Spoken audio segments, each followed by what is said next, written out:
नमस्कार। महाकालपुरी के उज्जैन लोक चैनल में आपका स्वागत है।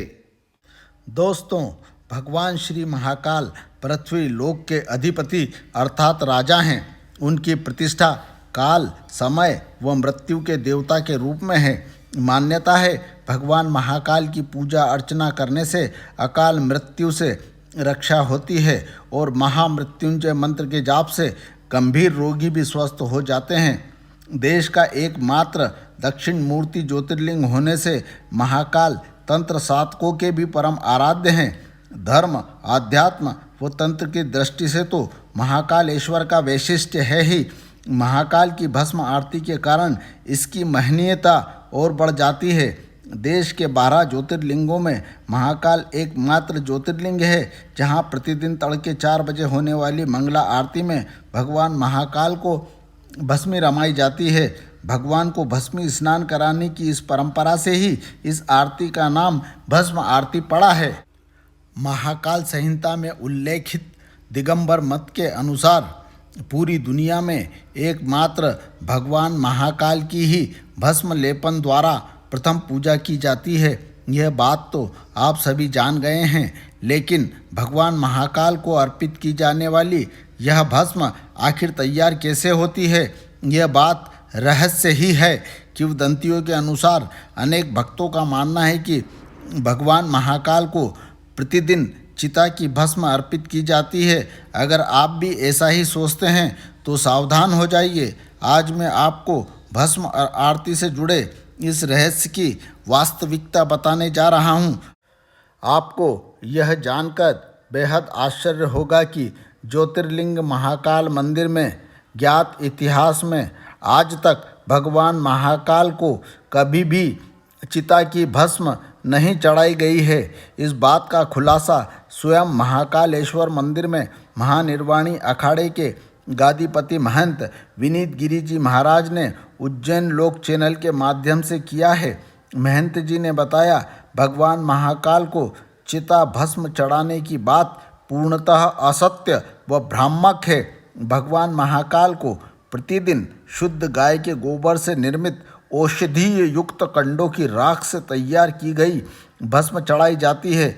महाकाल को भस्म अर्पित करने के लिए महानिर्वाणी अखाड़े के नागा सन्यासी मंदिर में इस भस्म को तैयार करते हैं। भस्म तैयार करने के लिए महाकालेश्वर मंदिर के पृष्ठभाग अर्थात पिछले हिस्से में धूना बना हुआ है।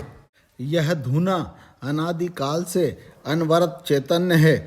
धूने की इस पवित्र अग्नि में प्रतिदिन गाय के गोबर से निर्मित औषधि युक्त कंडों को जलाया जाता है। कंडे पूरी तरह भस्मीभूत हो जाने के बाद इसी राख से तैयार की जाती है।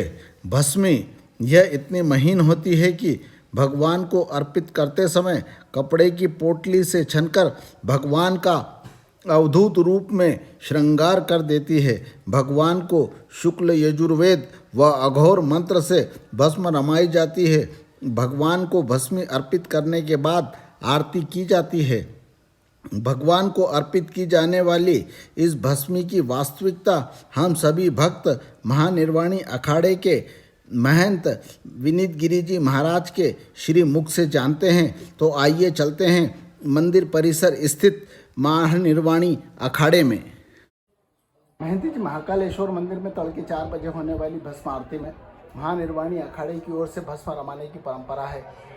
ये भस्म कैसे तैयार होती है और इसको चढ़ाने का क्या महत्व है, और बताते हैं इसकी विशेष विधि है। आप क्या बताइए। हाँ, निश्चित रूप से जैसा कि आपको ज्ञात है, द्वादश ज्योतिर्लिंग के अंतर्गत आने वाले तृतीय ज्योतिर्लिंग भगवान महाकाल का एक प्यारा सा दरबार एकमात्र ऐसा स्थान है, एकमात्र ऐसा ज्योतिर्लिंग है जहाँ पर भगवान महाकाल को भस्म अभिषेक किया जाता है, भस्म अर्पित की जाती है, भस्मारती होती है ब्रह्म मुहूर्त में। और ये परंपरा अनादिकाल से चली आ रही है और बहुत सारी एक भ्रांतियाँ फैली हैं यूट्यूब चैनलों के माध्यम से। अलग अलग लोगों ने भ्रांतियाँ फैला रखी हैं कि यहाँ पर इस स्थान पर को चिता भस्म अर्पित की जाती है, तो ये एकदम असत्य बात है। चिता भस्म भगवान महाकाल को नहीं अर्पित की जाती है। वो भस्म की जो परंपरा, जो परिपाटी चली आ रही बनाने की, वो परिपाटी, वो परंपरा, चूँकि हम ही लोग भस्म बनाते हैं तो गाय के उपले और उसमें बहुत सारी औषधियाँ पड़ती हैं जिनको डाल करके उपले तैयार किए जाते हैं और फिर उपले से बाबा महाकाल का जो मुख्य मंदिर है उस मंदिर के पीछे वाले भाग में धूना स्थापित है। आप लोग जाएंगे तो दर्शन कर सकते हैं। उस धूने में अखंड धूना चलता है, भस्मी तैयार की जाती है और भगवान को भस्म अर्पित की जाती है। और भस्म का जहाँ तक महत्व है तो उसके कई सारे पहलू हैं और कई सारे आयाम हैं भस्म चढ़ाने के।